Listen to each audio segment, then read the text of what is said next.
Hello friends, Dipesh academy में आप सभी का स्वागत है।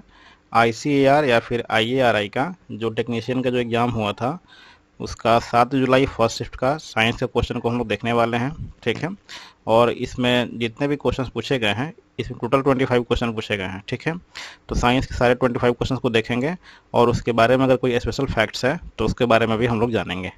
ठीक है, चलिए फ्रेंड्स हम लोग शुरू कर लेते हैं। पहला क्वेश्चन है,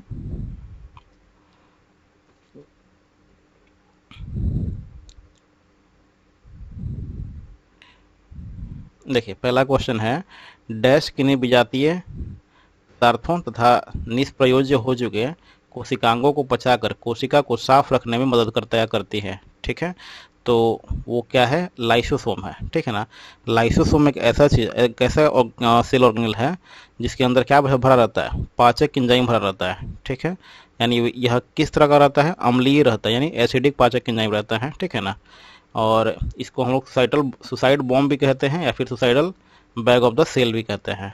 इसकी खोज डी डुवे ने की थी और इसका निर्माण इंडोप्लाज्मिक रेटिकुलम और गोल्गी बॉडी के द्वारा होता है। ठीक है, लाइसोसोम जो है वो ग्रीक वर्ड है। ठीक है ना, ये Greek word lysosome, lyso plus सोम से मिलकर बना हुआ है। लाइसो का मतलब होता है पाचक और सोम्स का मतलब होता है काय। ठीक है, और दोनों मिलकर क्या बनाता है? पाचक काय। क्लियर है? बढ़ते हैं नेक्स्ट क्वेश्चन पे। नेक्स्ट क्वेश्चन पूछा था, विभवांतर का एसआई मात्रक क्या होता है? तो ये सबको पता है कि विभवांतर का एसआई मात्रक वोल्ट होता है। बढ़ते हैं नेक्स्ट क्वेश्चन पे। डैश ने इसका खंडन किया, कार्बनिक यौगिक या कार्बनिक यौगिक या कार्बन यौगिक या कार्बनिक यौगिक केवल सजीव तंत्र के भीतर ही बन सकते हैं। ठीक है, तो इसका आंसर हो जाएगा फ्रेडरिक वोलर। ठीक है ना, इन्होंने सबसे पहले लैब में कार्बनिक यौगिक का निर्माण करके, फ्रेडरिक वोलर जो थे सबसे पहले वैज्ञानिक थे जिन्होंने सबसे पहले लैब में कार्बनिक यौगिक का निर्माण किया था। ठीक है, और यह कार्बनिक यौगिक कौन था? यूरिया था। ये कार्बनिक यौगिक क्या था? यूरिया, जिसको किससे बनाया गया था? एक अकार्बनिक यौगिक यानी इनऑर्गेनिक कंपाउंड अमोनियम साइनेट से बनाया गया था। ठीक है, और अमोनियम साइनेट का फॉर्मूला क्या होता है? NH4OCN। क्लियर है? देखिए यहाँ पे हम लोग यूरिया का फॉर्मूला भी देख लेते हैं। यूरिया का फॉर्मूला होता है CH4N2O। क्लियर है? और जब हम लोग NH4OCN यानी अमोनियम साइनेट को जब हम लोग गर्म करते हैं तो ये मेरा क्या बनता है? CH4N2O यानी यूरिया बनता है। क्लियर है? बढ़ते नेक्स्ट क्वेश्चन पे। देखिए नेक्स्ट क्वेश्चन है, सौर भट्टियों में ऊष्मा उत्पन्न करने के लिए सूर्य के प्रकाश को केंद्रित करने के लिए बड़े डैश का उपयोग किया जाता है। ठीक है, देखिए सौर भट्टियों में जब हम लोग ऊष्मा उत्पन्न करना हो तो क्या करना पड़ेगा? या तो हम लोग को अवतल दर्पण लगाना पड़ेगा या फिर उत्तल लेंस लगाना पड़ेगा। ठीक है, तो इसमें उत्तल लेंस तो है नहीं, यहाँ पे उत्तल दर्पण है। क्लियर है? यहाँ पे उत्तल दर्पण दिया हुआ है जिसमें हम लोग उत्तल दर्पण का प्रयोग नहीं करेंगे, या फिर उत्तल लेंस होगा या फिर अवतल दर्पण होगा। ठीक है, अवतल दर्पण और उत्तल लेंस दोनों दोनों क्या करता है? आप दोनों आपतित किरण को कन्वर्ज कर देता है, यानी जब भी इंसिडेंट रेज सन से आती है उसको कन्वर्ज करके एक पॉइंट पे फोकस कर देता है। ठीक है, और जब क्या होता है कि बहुत सारी जो मतलब सूर्य की किरणें होती हैं एक जगह जब फोकस होने लगती हैं तो वहाँ पे बहुत ज़्यादा हीट प्रोड्यूस होने लगता है। क्लियर है? और इस तरह से वो जो जो भी वहाँ पे बर्तन वगैरह रखा हुआ रहेगा वो गर्म होने लगेगा, हीट होने लगेगा। ठीक है, और इस तरह से वहाँ पे खाना वगैरह ही पका सकते हैं हम लोग। ठीक है, यहाँ पे फिगर बनाया गया है कॉनकेव मिरर का या फिर अवतल दर्पण का, जो क्या करती है? जो सन से आने वाली लाइट को कन्वर्ज करती है फोकस पे। क्लियर है? और ये मेरा हो गया उत्तल लेंस, जो सन से आने वाली रे को क्या करती है? कन्वर्ज कर देती है फोकस पे। ठीक है, अवतल दर्पण और उत्तल दर्पण दोनों का जो प्रॉपर्टी होता है, जो गुण होता है, दोनों का समान ही होता है। क्लियर है? बढ़ते हैं नेक्स्ट क्वेश्चन पे। देखिए नेक्स्ट क्वेश्चन है, which of the following statement is incorrect? ठीक है ना, जो नीचे जो भी ऑप्शन दिया हुआ है इसमें से कौन सा ऑप्शन गलत है उसके बारे में हम लोग को देखना है। ठीक है, एक मेरा स्टेटमेंट दिया हुआ है, the following events occur during photosynthesis. क्या जितने भी नीचे जो कथन दिए गए हैं, क्या वो कथन, वो जितने भी नीचे जो स्टेटमेंट दिए हुए हैं, क्या वो मतलब ये जो स्टेटमेंट दिया हुआ है इसको फॉलो करता है कि नहीं? या फिर ऐसा होता है कि नहीं, यानी फोटोसिंथेसिस के दौरान क्या ये सभी क्रियाएं होती है या नहीं होती हैं, इसके बारे में हम लोग को जानना है। ठीक है, तो absorption of light energy by chlorophyll, ठीक है, ये तो होता ही होता है। ठीक है, और इसी के कारण क्या करते हैं, इसी के कारण हम लोग प्रकाश संश्लेषण को इसी के कारण हम लोग प्रकाश संश्लेषण को इंटरजेनिक इंटरजेनिक प्रोसेस कहते हैं। ठीक है, ये क्या करता है, जो क्लोरोफिल है वो लाइट एनर्जी को एब्जॉर्ब करता है। ठीक है ना, और इसी लाइट एनर्जी के हेल्प से वो क्या करता है, अपने खाना को बनाता है। ठीक है, और इसी के कारण प्रकाश संश्लेषण क्या बोलते हैं हम लोग, इंटरजेनिक प्रोसेस कहते हैं। क्लियर है, और ये क्या करता है, oxidation of carbon dioxide to carbohydrates, ये नहीं होता। कार्बन डाइऑक्साइड्स का कार्बोहाइड्रेट में ऑक्सीडेशन नहीं होता, बल्कि CO2 और H2O के मिलने से कार्बोहाइड्रेट का निर्माण होता है। क्लियर है, conversion of light energy to chemical energy, ठीक है, ये तो होता ही है। ठीक है, लाइट एनर्जी क्या होती है, केमिकल एनर्जी में कन्वर्ट हो जाती है, जिसका उपयोग क्या करते हैं, पेड़ पौधे करते हैं। क्लियर है, splitting of water molecules into hydrogen and oxygen, और वाटर मॉलिक्यूल क्या होता है, H2 और O2 में बट जाता है।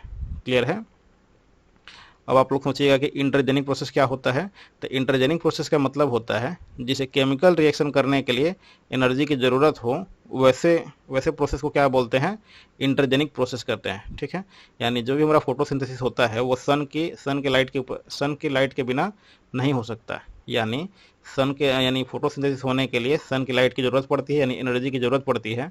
इसी के कारण हम लोग फोटोसिंथेसिस को क्या बोलते हैं, इंटरजेनिक प्रोसेस कहते हैं। ठीक है, और फोटोसिंथेसिस को पूछे कि और क्या क्या मतलब उसको कह सकते हैं, तो जो फोटोसिंथेसिस है यह एक रिडक्टिव या फिर एनाबोलिक एंड इंटरजेनिक प्रोसेस है। क्लियर है, इसमें रिडक्टिव है ना कि ऑक्सीडेशन है, यानी ऑक्सीडेटिव नहीं है। क्या है ये, रिडक्टिव है। फोटोसिंथेसिस एक रिडक्टिव प्रोसेस है, एनाबोलिक प्रोसेस है एंड इंटरजेनिक प्रोसेस है। क्लियर है, चलिए बढ़ते हैं नेक्स्ट क्वेश्चन पे। नेक्स्ट क्वेश्चन है, which muscles regulates the exit of food from the stomach and releases it in small amounts into the small intestine। यानी क्वेश्चन बोल रहा है कि जब हम लोग खाना खाते हैं तो खाना जब पेट में चला जाता है तो पेट से स्मॉल इंटेस्टाइन यानी छोटी आंत में जाने के लिए उसको कौन सा जो मसल्स होता है जो उसको रेगुलेट करता है। ठीक है, तो वह मसल का नाम है स्पिंचर मसल। ठीक है, और इसको हम लोग पाइलोरिक स्पिंचर मसल भी बोलते हैं। ठीक है, या बोल सकते हैं स्पिंचर मसल या फिर pyloric sphincter muscle. It connects stomach to duodenum of the small intestine. ठीक है, स्मॉल इंटेस्टाइन का 3 पार्ट होता है, ड्यूडेनम, जेजुनम और इलियम। ठीक है ना, तो सबसे जो ऊपर वाला पार्ट जो होता है ड्यूडेनम, जो क्या होता है स्टोमक से कनेक्टेड रहता है, वह किसके द्वारा कनेक्टेड रहता है, तो पाइलोरिक स्पिंचर मसल के द्वारा या फिर स्पिंचर मसल के द्वारा। ठीक है, जो खाना जो पेट से स्मॉल इंटेस्टाइन में जाती है उसको रेगुलेट करता है। क्लियर है, बढ़ते हैं नेक्स्ट क्वेश्चन पे। देखिए नेक्स्ट क्वेश्चन में है, which of the following statements are correct, यानी नीचे जितने भी स्टेटमेंट्स दिए हुए हैं इसमें से कौन कौन से स्टेटमेंट्स करेक्ट हैं उसको हम लोगों को देखना है। The ability of a medium to refract light is also expressed in terms of optical density, यानी कि अगर किसी मीडियम का मतलब जो अपवर्तित करने का जो गुण होता है उसी के टर्म्स में हम लोग ऑप्टिकल डेंसिटी को क्या एक्सप्रेस करते हैं, तो हाँ, यानी जो कोई भी मीडियम है अगर वो क्या करती है अगर कोई मीडियम है अगर वो किसी भी लाइट को रिफ्लेक्ट करती है टुवार्ड्स नॉर्मल या फिर अवे फ्रॉम नॉर्मल, तो उसके जो रिफ्लेक्ट करने की जो एबिलिटी है उसको हम लोग डिनोट कर सकते हैं ऑप्टिकल डेंसिटी के फॉर्म में। ठीक है, सेकंड है यानी ऑप्शन ए सही है। बी नंबर ऑप्शन है, when a ray of light travelling from a rare medium to denser medium it speeds up, मतलब क्या, रे ऑफ लाइट जब रेयर मीडियम से जब डेंसर मीडियम में जब जाती है तो क्या उसका लाइट का स्पीड बढ़ जाता है, तो नहीं, ऐसा नहीं होता। जब वो रेयर टू डेंसर मीडियम में जाएगा तो क्या होगा, लाइट का जो स्पीड होगा वो घट जाएगा यानी स्लो डाउन हो जाएगा। क्लियर है, तो यानी बी नंबर गलत है। सी नंबर में है, when a ray of light travelling from rare medium to denser medium it bends towards normal, तो क्या जब रे ऑफ लाइट यानी जब लाइट की किरण रेयर मीडियम से डेंसर मीडियम में जाती है तो क्या ये टुवार्ड्स नॉर्मल झुक जाती है, तो हाँ, जब रे ऑफ लाइट जब रेयर मीडियम से जब डेंसर मीडियम में जाती है तो टुवार्ड्स नॉर्मल झुक जाती है। क्लियर है, यानी सी नंबर सही है। ठीक है, डी नंबर ऑप्शन है, when a ray of light travelling from denser medium to rare medium it speeds up, तो क्या जब लाइट की किरणें जब लाइट की किरणें जब डेंसर मीडियम से जब रेयर मीडियम में जाती है तो क्या इसकी लाइट की स्पीड बढ़ जाती है? तो हाँ, इस लाइट की स्पीड बढ़ जाती है। क्लियर है, यानी डी नंबर सही है। When a ray of light traveling from a denser medium to rarer medium, it bends towards the normal। बोल रहा है कि जब लाइट की किरणें जब डेंसर मीडियम से रेयर मीडियम में जाती है तो क्या जो लाइट की जो रे होती है वो टुवार्ड्स नॉर्मल झुक जाती हैं? तो नहीं, जब डेंसर मीडियम से जब रेयर मीडियम में जाएगा तो वो अवे फ्रॉम नॉर्मल चला जाएगा। ठीक है, जैसे कि देखिए यहाँ पे रेयर मीडियम है, ये डेंसर मीडियम है, ठीक है ना। जैसे ही ये रेयर मीडियम से जब ये लाइट जब क्रॉस करेगी डेंसर मीडियम में जब जैसे ही इंटर करेगी तो सबसे पहले क्या होगा कि लाइट का स्पीड घट जाएगा। ठीक है, रेयर मीडियम से जब डेंसर मीडियम में जाएगा तो लाइट का स्पीड घट जाएगा और साथ ही साथ ये टुवार्ड्स नॉर्मल क्या हो जाएगा, झुक जाएगा। ये मेरा नॉर्मल है और इसी के टुवार्ड्स से झुक जाएगा। क्लियर है, तो मेरा यहाँ पे कौन कौन सा ऑप्शन सही हुआ था? ऑप्शन ए सही था, ऑप्शन सी सही था और ऑप्शन डी सही था। इस तरह से मेरा ऑप्शन नंबर 3 करेक्ट हो जाएगा। बढ़ते हैं नेक्स्ट क्वेश्चन पे। नंबर क्वेश्चन है, parts of dash had evolved a local system of canal irrigation called kuls over 400 years ago. मतलब बोल रहा है कि ये जो भारत का कौन से हिस्से का जो ये लोकल कैनाल सिस्टम है, यानी कि पारंपरिक सिंचाई का तरीका। ठीक है, मतलब किस भारत के किस पार्ट में ये एक जो है पारंपरिक सिंचाई का तरीका है जिसको हम लोग बोलते हैं कुल्ह। ठीक है, जो 400 साल पुरानी है। ठीक है, तो कुल्ह जो है ये हिमाचल प्रदेश की पुरानी कैनाल इरिगेशन सिस्टम है, यानी पारंपरिक सिंचाई प्रणाली है। ठीक है, यह हिमाचल प्रदेश की पुरानी कैनाल सिंचाई व्यवस्था है। क्लियर है, जो कुल्ह जो है कहाँ की पुरानी सिंचाई व्यवस्था है? तो हिमाचल प्रदेश की। क्लियर है, आगे बढ़ते हैं नेक्स्ट क्वेश्चन पे। देखिए, arrange the following in descending order based on it's refractive index. ठीक है, तो सबसे पहले हम लोग को याद रखना पड़ेगा कि किसका रिफ्रैक्टिव इंडेक्स क्या होता है। क्लियर है, तो जैसे टर्पेंटाइन ऑयल है इसका रिफ्रैक्टिव इंडेक्स होता है 1.47। रूबी जो होता है, रूबी का जो रिफ्रैक्टिव इंडेक्स होता है 1.71। डायमंड का रिफ्रैक्टिव इंडेक्स होता है 2.42 और वाटर का रिफ्रैक्टिव इंडेक्स होता है 1.33। ठीक है ना, और इसको देख करके हम लोग इसको सजा सकते हैं।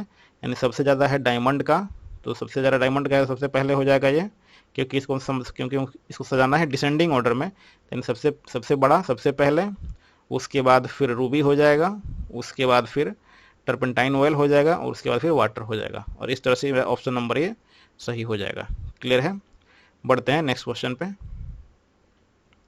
नेक्स्ट क्वेश्चन है, पश्चिमी राजस्थान में थार मरुस्थल की सीमा पर रहने वाले निम्नलिखित में से कौन से समुदाय वनों के संरक्षण के लिए पारंपरिक रूप से कार्य कर रहे हैं? ठीक है, तो वह जो समुदाय है कौन सा है? बिश्नोई। ठीक है, बिश्नोई के रिलेटेड कुछ इंपॉर्टेंट फैक्ट्स हैं। ये जो है गुरु जाम्बेश्वर ने 29 उपदेश दिए, जिसे लोकल भाषा में 20+9 बोला जाता है। ठीक है, और इसी के कारण इन उपदेशों को मानने वाले को बिश्नोई कहा जाता है, यानी 20+9 यानी 29। ठीक है ना, तो 29 यानी 20 और 29 जो उपदेश दिए उसको मानने वाले लोगों को क्या बोलते हैं? बिश्नोई कहा जाता है। ठीक है, ये जंगली जानवर जैसे हिरण, मृग, नीले बैल, काले हिरण, चिंकारा एवं पेड़ों की रक्षा करते हैं। क्लियर है, बढ़ते हैं नेक्स्ट क्वेश्चन पे। देखिए, नेक्स्ट क्वेश्चन है, हेक्सेन के एक अणु में हाइड्रोजन के कितने परमाणु होते हैं?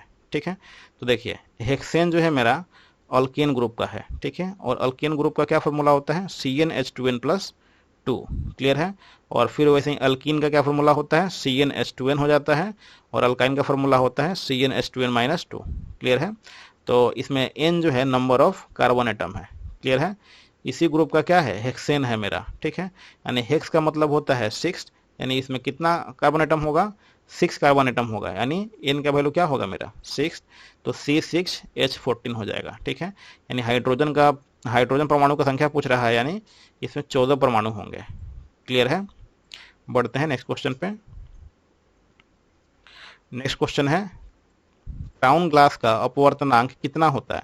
तो इसको हम लोग को याद रखना पड़ेगा। क्राउन ग्लास का अपवर्तनांक होता है 1.52। ठीक है ना, वैसे ही टर्पेंटाइन ऑयल का 1.47, रूबी का 1.71, ठीक है, वैसे ही वाटर का 1.33 और वैसे ही मेरा डायमंड का 2.42, ठीक है। इन सभी जितने भी रिफ्रैक्टिव इंडेक्स इसको हम लोग को याद रखना पड़ेगा। क्लियर है? बढ़ते हैं नेक्स्ट क्वेश्चन पे। Which of the following plays a central role in cellular reproduction, यानी जो कोशिकीय जो प्रजनन होता है उसमें जो सेंट्रल रोल कौन सा निभाता है, ठीक है। यानी इसमें सेंट्रल रोल कौन सा निभाता है, तो वह होता है न्यूक्लियस, ठीक है। न्यूक्लियस ही है जिसको हम लोग क्या बोलते हैं, ब्रेन ऑफ द सेल बोलते हैं, ठीक है। और यही क्या करता है, सेलुलर रिप्रोडक्शन में सेंट्रल रोल निभाता है, यानी मुख्य भूमिका निभाता है। क्लियर है? और इसके बारे में कुछ इंपॉर्टेंट फैक्ट्स है, इसको हम लोग जान लेते हैं, ठीक है। न्यूक्लियस को डिस्कवर्ड कौन किया था, रॉबर्ट ब्राउन ने। और कब किया था, 1831 में। और ये कहाँ के वैज्ञानिक हैं, स्कॉटलैंड के, ठीक है। और न्यूक्लियस को हम लोग ब्रेन ऑफ द सेल भी बोलते हैं, यानी कोशिका का दिमाग भी कहा जाता है। और जो न्यूक्लियस है ये डबल मेम्ब्रेन से घिरा रहता है, ठीक है। ये डबल मेम्ब्रेन से घिरा रहता है। जैसे हम लोग इसके पहले पढ़े लाइसोसोम पढ़े, तो लाइसोसोम जो होता है मेरा सिंगल मेम्ब्रेन से घिरा हुआ होता है, ठीक है। लेकिन न्यूक्लियस मेरा डबल मेम्ब्रेन से घिरा हुआ होता है। क्लियर है? और न्यूक्लियस के क्या फंक्शन है उसको हम लोग देख लेते हैं। पहला क्या करता है, रेगुलेटिंग सेल मेटाबॉलिज्म, सेल में जो मेटाबॉलिज्म होता है उसको मेंटेन करता है, उसको रेगुलेट करता है। दूसरा रेगुलेट सेल डिवीजन, यानी सेल डिवीजन यानी सेल का जो रिप्रोडक्शन होता है उसको मेंटेन करता है और उसको रेगुलेट करता है। थर्ड जो है रेगुलेटिंग जीन एक्सप्रेशन, ठीक है ना, और उसमें जीन का जो गुण होता है उसको एक्सप्रेस करने में हेल्प करता है।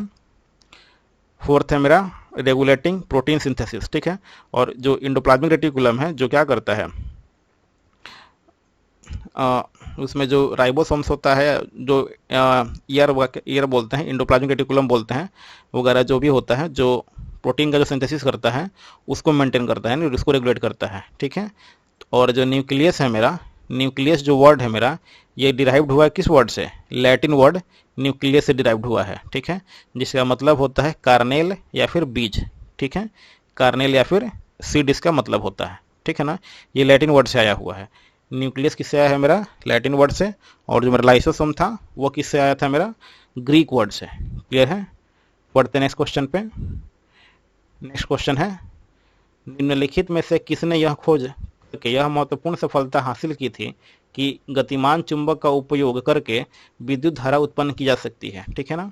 तो इसका खोज किसने किया था, माइकल फैराडे ने किया था, ठीक है।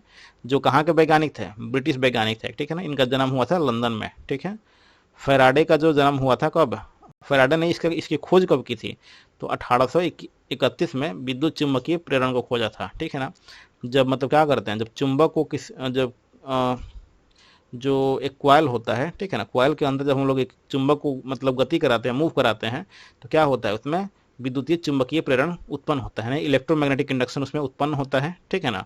और ये जो इसको खोजा कब गया था, 1831 में, किसके द्वारा, फैराडे के द्वारा। क्लियर है? बढ़ते हैं नेक्स्ट क्वेश्चन पे। नेक्स्ट क्वेश्चन है, निम्नलिखित में से कौन से ये सुमेलित है, ये युग सुमेलित है, ठीक है ना। देखिए जैसे कि हम लोग पहले पढ़े कि पारंपरिक सिंचाई प्रणाली, ठीक वैसे ही ये जितना भी है ये सारे के सारे जल संग्रहण की पारंपरिक विधियां कह सकते हैं, या फिर जल सिंचाई की पारंपरिक विधि कह सकते हैं, ठीक है। जो खाड़ीन है और जो नाड़ी है, खड़ीन और नाड़ी जो है, ये राजस्थान की पारंपरिक जल संग्रहण विधि और जल सिंचाई विधि है, ठीक है। बंधारा और ताल जो है महाराष्ट्र की है। आहर और पाइंस जो है ये जो जल संग्रहण और जल सिंचाई विधि है बिहार की। और बूंदी और कुल है, देखिए कुल हम लोग पहले भी पढ़ चुके हैं, कुल कहाँ का है, हिमाचल प्रदेश का है, ना कि गुजरात का। इसलिए हम कह सकते हैं कि बूंदी और जो कुल है मेरा हिमाचल प्रदेश का है, ये जो मेरा है ये सुमेलित नहीं है। क्लियर है? ए, बी और सी सुमेलित है। क्लियर है? बढ़ते नेक्स्ट क्वेश्चन पे। नेक्स्ट क्वेश्चन है, which of the following the pointer remains at zero, यानी the centre of the scale for zero current flowing through it, ठीक है ना। देखिए गैल्वेनोमीटर ही एक ऐसा यंत्र है जो क्या करता है, बहुत छोटे से छोटे करंट को भी ये मेजर कर सकता है। क्लियर है? यह बहुत छोटे से छोटे विद्युतीय करंट को भी माप सकता है। क्लियर है? और इसका आविष्कार कब हुआ था, 1820 में। और इसका आविष्कारकर्ता कौन है, जोहान स्वेइगर। जोहान स्वेइगर ने इसका आविष्कार किया था। क्लियर है? बढ़ते नेक्स्ट क्वेश्चन पे। डैश जल और इसमें घुलित खनिजों का अवशोषण करने और इनको जड़ों से पत्तियों तक ऊपर की ओर ले जाने में सहायता करता है। देखिए इसमें ऑप्शन दिया है ट्रांसलोकेशन, रेस्पिरेशन, ट्रांसपिरेशन और फोटोसिंथेसिस, ठीक है ना। लेकिन इसमें सही आंसर क्या होगा? ट्रांसपिरेशन। ट्रांसपिरेशन का मतलब क्या होता है, यानी वाष्पोत्सर्जन का मतलब क्या है कि यह वह जैविक प्रक्रिया है जिसके द्वारा पौधों के हवाई भागों से, यानी जहाँ पे हवाई भागों से जलवाष्प के रूप में नष्ट हो जाता है, ठीक है ना। जब क्या होता है कि जब किसी पेड़ पौधे में जब पानी की जब जरूरत होती है, पानी की जब जरूरत होती है तो वो कहाँ से लेता है? जड़ से लेता है, ठीक है ना। और पेड़ पौधे में वो पत्तियों के द्वारा क्या होता है, वहाँ से जल का वाष्प हो जाता है, ठीक है ना। यानी जहाँ से क्या करता है, जहाँ से वो हवा का एक्सचेंज करता है, वहीं पे एक छिद्र होता है, जिससे क्या होता है कि पानी वहाँ से वाष्पित होता है और पौधे को ठंडा रखता है, ठीक है। यानी पौधों क्या करता है, मुरझाने नहीं देता। क्लियर है। और इसी के द्वारा और यही जो हेल्प करता है किसमें? पानी को जड़ से ऊपर तक पहुंचाने में, ठीक है ना। इस प्रोसेस को क्या बोलते हैं? एस्केंट ऑफ सैप्स और ट्रांसपिरेशन पुल, ठीक है। ट्रांसपिरेशन पुल बोलते हैं इसको। इसी के द्वारा पौधे जल को जाइलम के द्वारा ऊपर खींचते हैं, ठीक है ना। जैसे होता क्या है कि जैसे कि जब पानी जैसे ऊपर में है, पत्ती के पास है, ठीक है, और पानी वहाँ से जैसे ही वहाँ से सूख गया, यानी उड़ गया वहाँ से, तो क्या होता है कि ऊपर में क्या होता है कि पानी की कमी महसूस होती है, ठीक है ना।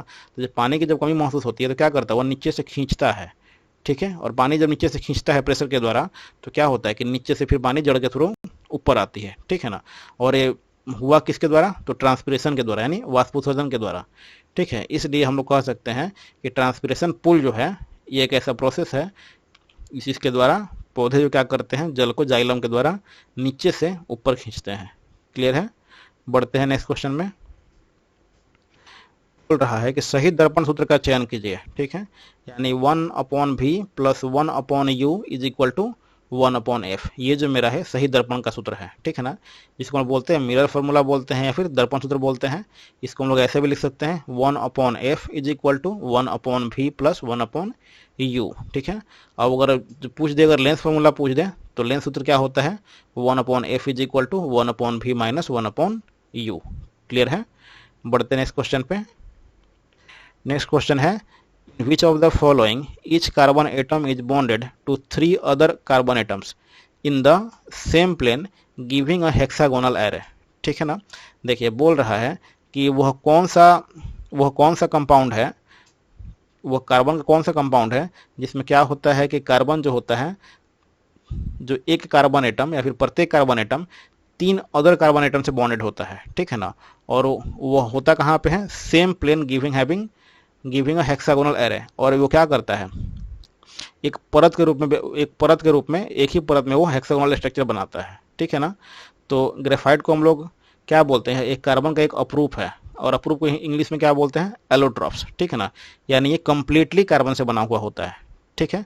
अपरूप का मतलब होता है कि वैसे पदार्थ जो कंप्लीटली उसी पदार्थ से बने होते हैं, ठीक है ना। यानी ये जो ग्रेफाइट है मेरा कंप्लीटली कार्बन से बना हुआ होता है, इसलिए हम लोग बोल सकते हैं कि ग्रेफाइट क्या है? मेरा कार्बन का एक अपरूप है, ठीक है।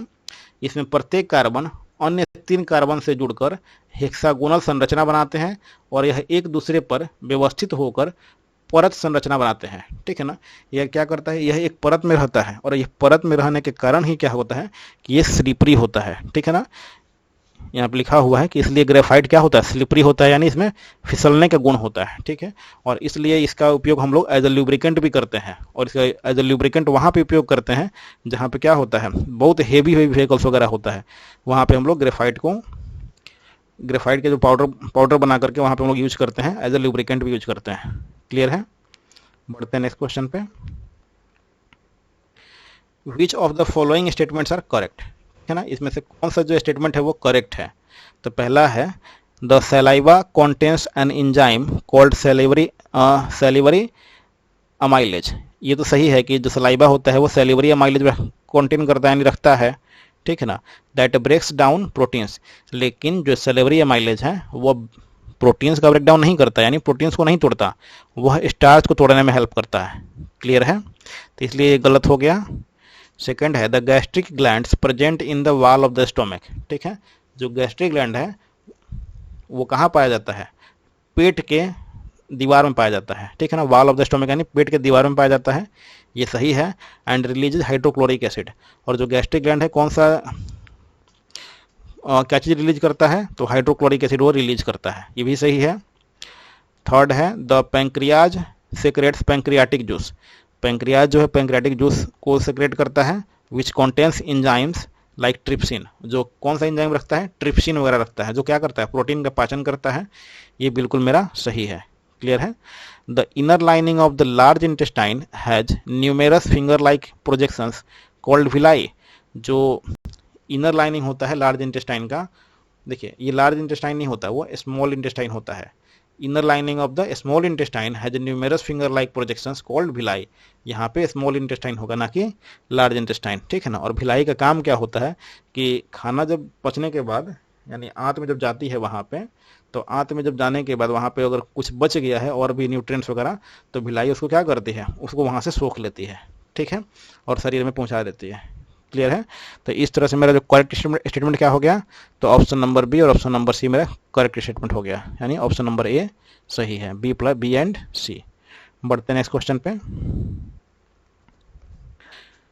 1970 के दशक की शुरुआत में उच्च हिमालय में गढ़वाल में रेनी नामक एक सुदूरवर्ती गांव में हुई एक घटना से डैश आंदोलन की शुरुआत हुई थी। देखिए 1970 के दशक में चिपको आंदोलन का शुरुआत हुआ था। ठीक है, और ये चिपको आंदोलन का शुरुआत कहाँ से हुआ था, तो यह उत्तराखंड के चमोली जिले में 1973 में शुरू हुआ था। ठीक है, 1970 के दशक में बोल रहा है, नहीं 1970 से लेकर के 1980 के बीच की बात कर रहा है। ठीक है, तो यह कब हुआ था, 1973 में शुरू हुआ था उत्तराखंड के चमोली जिले में।